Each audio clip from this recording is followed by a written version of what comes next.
வானத்தில் ஸ்டார்ஸ் வந்து ட்விங்கிள் ஆகிறது வந்து பார்த்துருப்போம். இது எப்படி நடக்குது அப்படின்னு கேட்டிங்கன்னா, நம்மளை சுற்றி நிறைய அட்மாஸ்பியர்ஸ் வந்து இருக்கும். அந்த அட்மாஸ்பியர்ஸ் எல்லாமே வந்து நிறைய லேயர்ஸ் வந்து இருக்கும். அந்த ஒவ்வொரு லேயரும் பார்த்திங்கன்னா ஒவ்வொரு டெம்பரேச்சரில் வந்து இருக்கும்.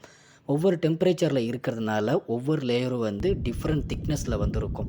ஸோ லைட்டு வந்து ஸ்டார்ஸ்லேருந்து வரது பார்த்திங்க அப்படின்னா, இப்படி வேரியபிள் திக்னஸில் வந்து ட்ராவல் ஆகிறப்ப வந்து லைட்டு வந்து பெண்ட் ஆகும். இதை வந்து ரிஃப்ராக்ஷன் அப்படி சொல்லுவாங்க.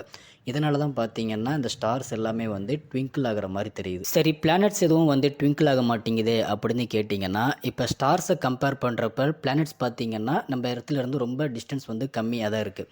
இப்போ டிஸ்டன்ஸ் ரொம்ப கம்மியாக இருக்கிறதுனால அதோட சைஸும் வந்து நமக்கு பார்த்திங்கன்னா கொஞ்சம் பெருசாக வந்து தெரியும். சைஸ் வந்து பெருசாக இருக்கிறதுனால அதிலிருந்து வர லைட்டு பார்த்திங்கன்னா பெண்ட் ஆகிறது வந்து அந்தளவுக்கு வந்து நமக்கு தெரியாது. அதே நேரத்தில் ஸ்டார்ஸ் வந்து ரொம்ப தூரம் தள்ளி இருக்கிறதுனால அது நிறைய அட்மாஸ்பியர் லேயர்ஸை வந்து கிராஸ் பண்ணி தான் அதோட லைட்டு வந்து நம்ம பூமிக்கு வந்து ரீச் ஆகும். ஸோ இதனால